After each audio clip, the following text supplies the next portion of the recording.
Hola, bienvenidos a un episodio más de la Biblia bajo los lentes, en casi atrasado, porque estoy grabando el día viernes 9 de septiembre, el mismo día que debe salir el video. Y hoy día quiero conversar con ustedes, quiero contarles mi opinión acerca de una serie de versículos que están todos enmarcados dentro de la porción semanal de la Torá, de la Parashá, que se lee justamente esta semana, que mañana sábado va a ser leída en todas las sinagogas.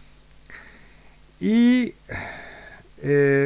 seleccioné entonces algunos textos que me llamaron mucho la atención y quiero compartirlos con ustedes. Entonces, sin mucha introducción ni mucha más justificación, o sea, quiero hablarles de lo que les quiero hablar. Vamos entonces a los textos. Ok, escogí cuánto, a ver, 1, 2, 3, 4, 5, 6, 7 versículos, mira qué apropiado, 7 versículos, 7 leyes que están dentro del libro de Deuteronomio, en Parashá Kitetse, entre los capítulos 22 y 24, a pesar que la parashá es un poco más grande, va desde el 23 creo al 25. Son 7 leyes que me llaman la atención y que creo que tienen un hilo conductor. Entonces las vamos a leer primero y después vamos a ir comentando qué es lo que las une. Entonces vamos a comenzar con el capítulo 1, perdón, con el versículo 1 del capítulo 22 de Deuteronomio, que dice así: si vieres extraviado el buey de tu hermano o su cordero, no le negarás tu ayuda, lo devolverás a tu hermano. Esta es una ley de la que o es parecida a algunas leyes de Deuteronomio de las que ya he hablado en otras circunstancias y también en este canal. Y, y que es bastante básica, ¿no? O sea, eh, si vieres, si tú ves a un cordero, un buey o una propiedad, algo que le pertenece a otra persona, tú lo ves perdido, tú no te lo quedas para ti, tú se lo devuelves a la persona que le pertenece. Es bastante obvio. De hecho, a mí me gusta cómo está fraseado en hebreo, que es un poco distinto como lo dice la Reina Valera 160. La Reina Valera de 1989 tiene un fraseado más apegado a la idea del original. La Reina Valera 1989 dice: si encuentras extraviado el buey o la oveja de tu hermano, no te desentenderás de ellos, deberás devolverlo a tu hermano. El hebreo dice: no te esconderás de ellos.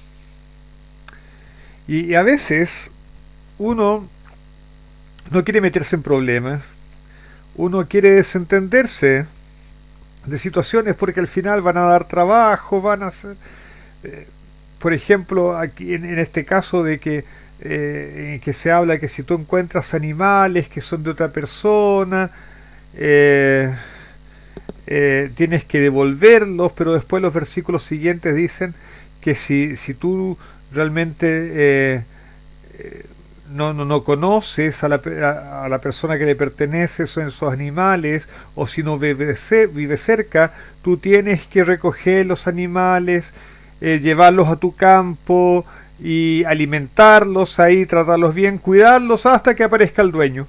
Entonces, claro, vas a tener que alimentar un animal más, vas a tener que darte el trabajo, a lo mejor salir a buscar quién es el dueño, colocar carteles. Tú te quieres desentender de eso, ¿para qué te vas a meter en tantos problemas? Mejor haz como si no lo viste.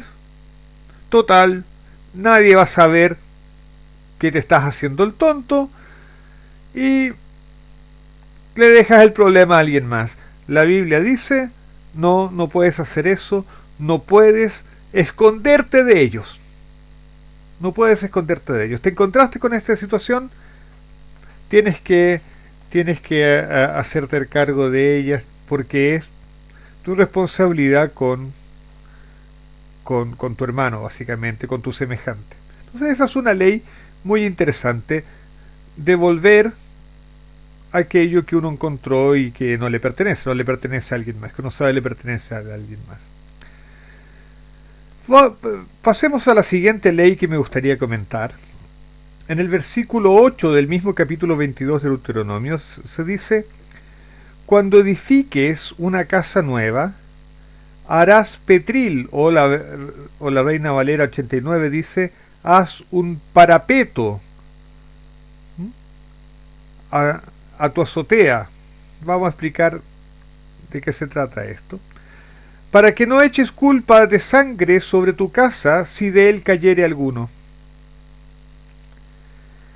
Entonces, ¿cuál es la idea? La idea es que en Israel, como llueve muy poco en Israel, las casas generalmente tenían techo plano y en ese techo plano se hacía vida social, se usaba como una gran terraza. Entonces, ¿cuál es la ley de la Torá? La ley de la Torá es cuando construyas una casa, en la azotea, en el techo, en esa terraza que vas a hacer, coloca un cerco, cércalo para que nadie se caiga. Porque si alguien se cayera, si alguien se cae, se puede dañar, se puede herir gravemente, incluso puede morir. Así es que para no tener ese problema, tú haz un cerco. Parece bastante obvio, parece bastante razonable al menos. Pasemos a la ley siguiente, que es una ley que a mí me sorprende mucho y que a mí me gusta muchísimo. Está en los versículos 15 y 16 del capítulo 23 de Deuteronomio. Dice, lo voy a leer directamente de la Reina Valera 1980, dice: no entregarás a su amo el esclavo que acude a ti escapándose de su amo. Que viva contigo en medio de ti, en el lugar que él escoja, en una de tus ciudades donde le vaya bien, no lo oprimas. Y aquí esta ley es muy interesante porque normalmente es en los países donde hay esclavitud, donde había esclavitud. Los esclavos fugitivos tenían que ser devueltos a los amos, porque al final se consideraba que el esclavo era propiedad del amo, y evidentemente hay que proteger la propiedad. Eso es razonable, eso está bien. La Torá, como lo acabamos de ver un poco más arriba, le da importancia a la propiedad. Si tú encontrabas un animal extraviado o un objeto extraviado, tenías que devolverlo a su dueño. Pero en el caso del esclavo no. ¿Por qué? Porque la Torá no está considerando que un esclavo sea propiedad de su amo. Y es más, un esclavo fugitivo es visto como una persona a la que hay que cuidar. Y más aún, no solamente hay que cuidarla, sino que hay que proteger su dignidad hasta tal punto de que se le otorga el derecho a escoger dónde vivir, donde a él le vaya bien, no donde a ti te convenga, donde a él le vaya bien, donde a él le convenga, donde él quiera. Entonces hay aquí una exaltación de la dignidad humana, hay un respeto por la dignidad del ser humano, que aunque haya caído en desgracia, la Torá conserva, la Torá concibe que esa dignidad humana se conserva y hay que respetarla de todas maneras, aunque haya caído en desgracia. Pero alguien podría decir, bueno, un motivo principal de que alguien fuese esclavo en la antigüedad era que había contraído deudas, no podía pagarlas y finalmente él se vende como esclavo para poder pagar sus deudas. Entonces alguien podría decir, bueno,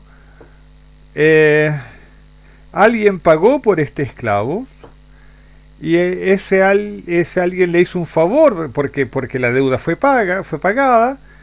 Entonces ahora sí el esclavo huye, le está provocando un perjuicio económico a la persona que lo compró como esclavo. Y sí, ese razonamiento es cierto, excepto porque la Torá nos deja ver muy claramente de que en el mundo existe algo más que la dimensión económica y que el ser humano no puede ser reducido ni a un objeto de transacción económica ni a un ser puramente económico, a pesar de que es un ser económico. Pero hay otras facetas, hay otras dimensiones. El fenómeno humano es mucho más complejo que simplemente una reducción a una situación económica. Sigamos, para no hacer este video muy largo. Versículo 24 del mismo capítulo 23.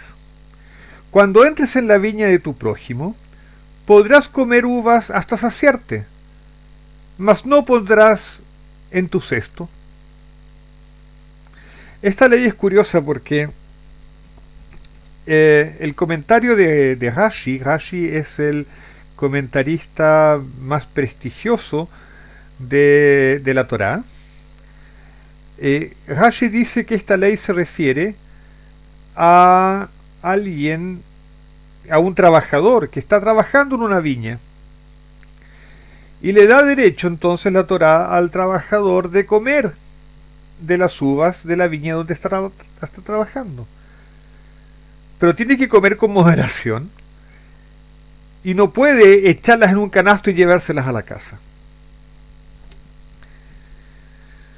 Y a pesar de que no voy a discutir con Rashi, por lo menos ahora, también uno podría pensar que, claro, un extranjero o alguien que está pasando, que está de viaje y tiene hambre en el viaje, este versículo también le da la autorización de tomar algunas uvas y comerlas. Pero no las puede echar en un saco o en una bolsa y llevárselas para después o llevárselas para la casa. Y aquí hay un doble tipo de responsabilidad. Uno, la responsabilidad del dueño de la viña, que el dueño de la viña debe permitir que sus trabajadores puedan comer de las uvas que están recogiendo. E incluso el dueño de la viña debe permitir que alguna persona pobre o que un viajante o que un extranjero, por ejemplo, pueda tomar algunas uvas para comer. Y eso es lícito, eso es bueno, la Torá lo está diciendo, hay que hacerlo así. Por otro lado, existe la responsabilidad del que usa el beneficio. Tienes que usar el beneficio con responsabilidad. No te puedes llevar las uvas para tu casa, o no te las puedes llevar para después, o no las puedes llevar para venderlas en el mercado. ¿Por qué? Porque no son tuyas, te están dando un beneficio, pero los beneficios tienes que usarlos con responsabilidad. No puedes abusar del beneficio. De hecho,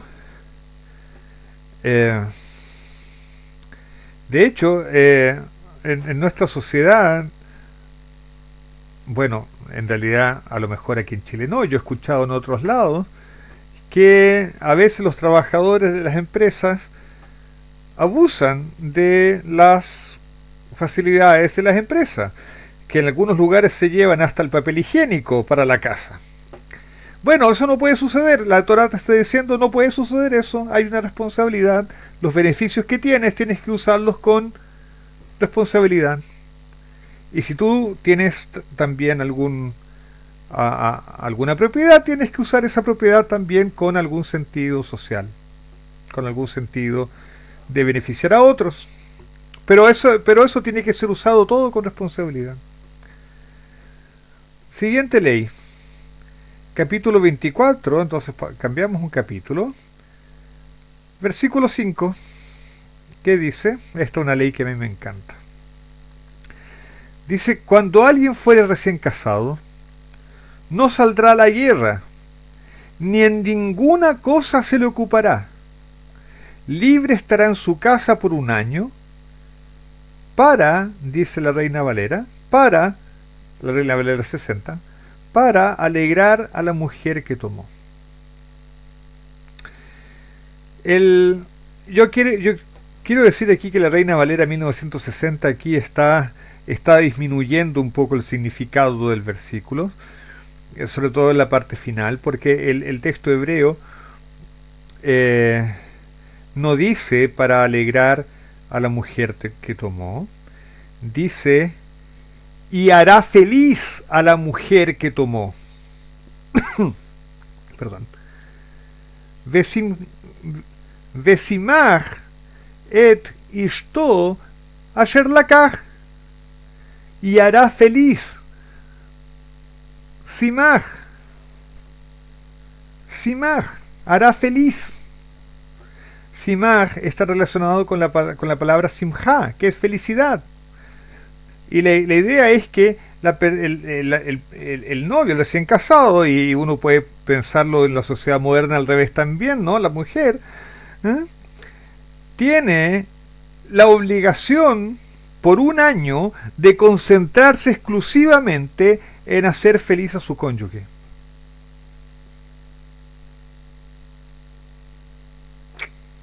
Fantástico. Ahora bien, uno podría pensar lo siguiente.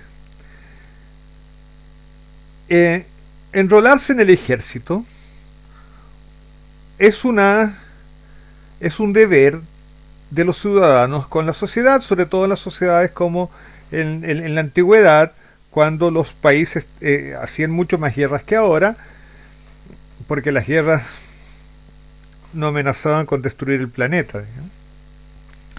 Y por otro lado, es una forma también de responsabilidad de defender la propia familia, defender a los que quieres, defender a tu ciudad, defender a tu país. O bien, uno podría pensar que es responsabilidad de todo buen ciudadano comprometerse en acciones que beneficien a toda la sociedad. Pero la Torá dice, sí, eso está bien, pero la vida del individuo no debe ser absorbida por la sociedad completa, por el grupo, por la comunidad. Está bien y es bueno que cada persona contribuya a la comunidad, pero no podemos dejar que la comunidad aplaste a las personas. Por eso hay un espacio en que la persona tiene que cuidar de ella y de sus intereses, en especial de su familia. Hay un espacio que es vital, que es hacer feliz a tu mujer, a la mujer que tomaste. O en el caso de las mujeres, hacer feliz al hombre que desposaste. O en todas las combinaciones actuales también. En fin, hacer feliz a la persona con la que decidiste vivir. La intimidad, el espacio íntimo, la familia, y la Torá rescata todo eso. Y las dos leyes siguientes, que están relacionadas,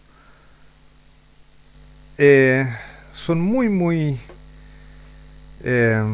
humanas, diría yo. En el capítulo 24, versículo 6 dice: no tomarás en prenda la piedra de molino, ni la inferior ni la superior, porque ello sería tomar en prenda la vida misma. Aquí está diciendo la Torá que cuando alguien tiene necesidades económicas y te pide dinero prestado y tú le prestas, evidentemente tú tienes derecho a tomar una garantía, pero no le vas a pedir la piedra de molino. ¿Por qué? Porque las personas tenían piedras, instrumentos, molinos caseros para poder moler los granos, hacer harina y tener pan. Si tú le quitas la piedra de su molino, lo estás privando de su alimento, porque le estás impidiendo hacer pan.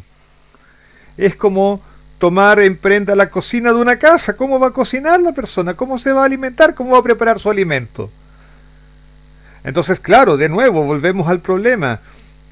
Sí, pero aquí hay un asunto económico, hay un trato económico, la persona tiene que asegurarse de que le van a pagar lo que prestó. Ok, perfecto,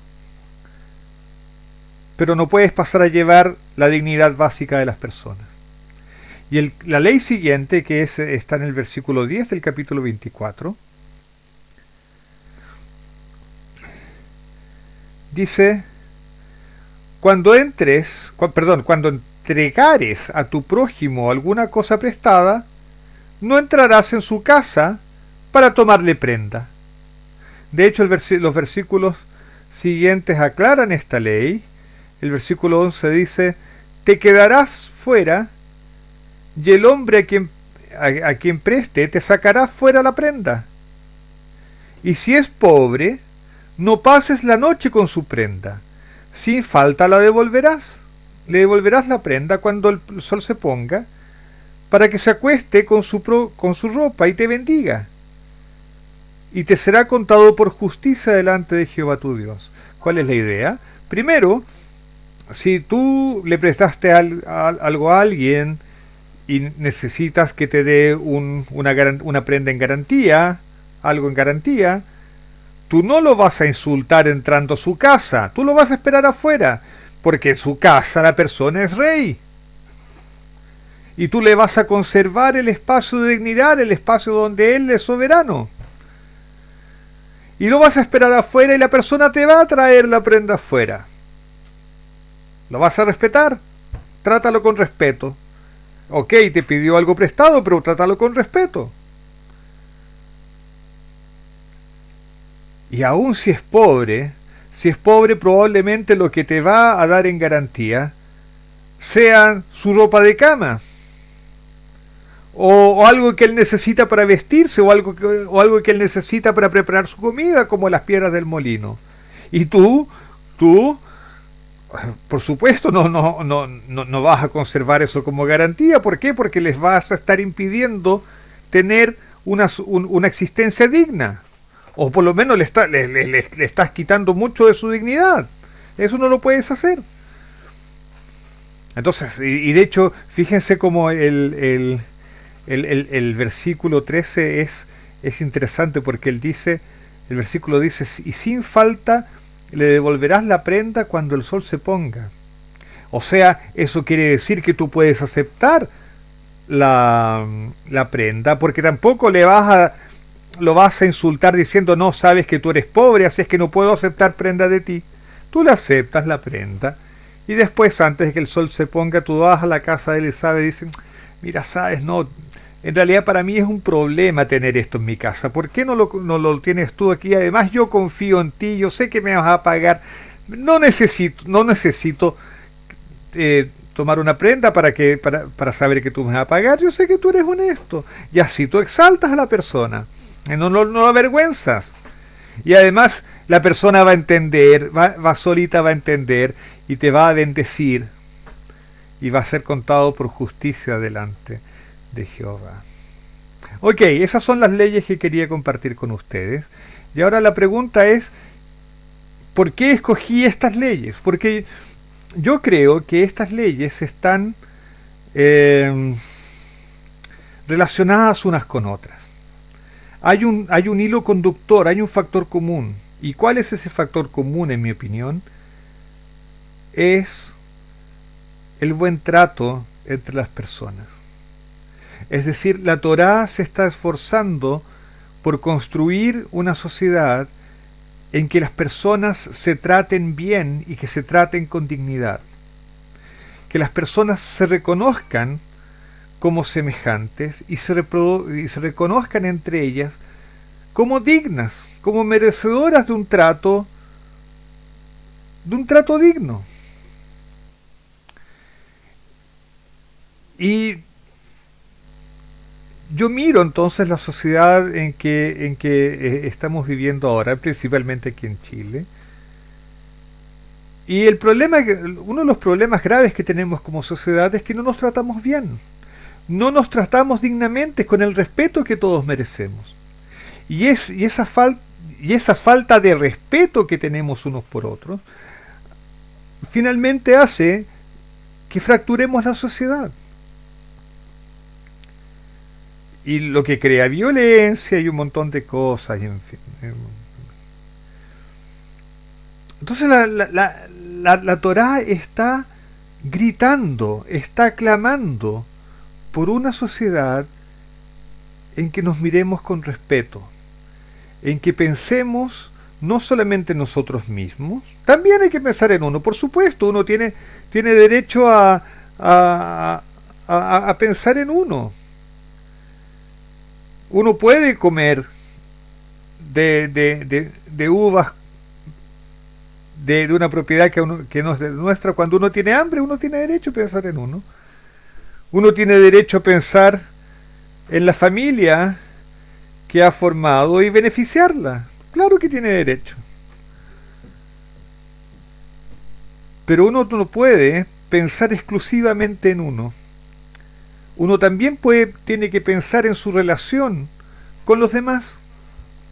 Entonces, cuando tú encuentras el animal perdido o el objeto perdido, tú no te desentiendes, porque claro, si yo pienso en mí sería mucho más fácil desentenderme, porque al final me voy a estar ahorrando trabajo extra.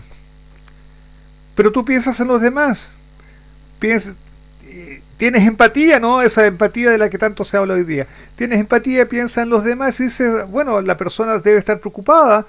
Si la conozco, se lo voy a devolver, y si no, voy a cuidar de su objeto perdido hasta que venga a mi puerta a buscarlo. Voy a pegar carteles seguramente. Voy a darme el trabajo y voy a gastar más material y voy a hacer un cerco alrededor de mi terraza. Voy a hacer un parapeto, como decía una traducción, porque bueno, yo también tengo que pensar en las demás personas. No solamente las personas que pueden caer desde la terraza, pueden ser miembros de mi propia familia o amigos que estén visitándome, sino que puede ser que caiga un objeto y que dañe a alguien que esté pasando abajo. Yo pienso en los demás, por lo tanto me doy un trabajo extra y garantizo la seguridad. Cuando alguien está en situación de desgracia, cuando se ha tenido, en nuestra sociedad no existe, pero pensemos en algún equivalente, cuando alguien ha tenido que colocarse en una situación difícil porque ha estado en quiebra o su situación económica ha llegado a niveles muy malos, lo sigo respetando como persona. Y aunque fuere esclavo, lo voy a tratar como ser humano. Y si es alguien que está huyendo de su amo, yo lo voy a proteger.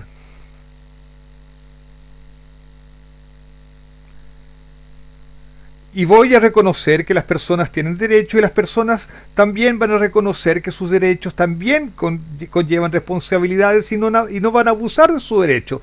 Yo puedo comer de las uvas de una viña, pero no me las puedo llevar para la casa, ni las puedo llevar al mercado a venderlas y tener yo ganancia. Una sociedad sana es una sociedad en la que todos se reconocen como semejantes y como igualmente dignos. Y esto yo lo quiero relacionar con el nombre de la parashá, de la sección semanal que estamos que estoy considerando aquí, que estamos considerando.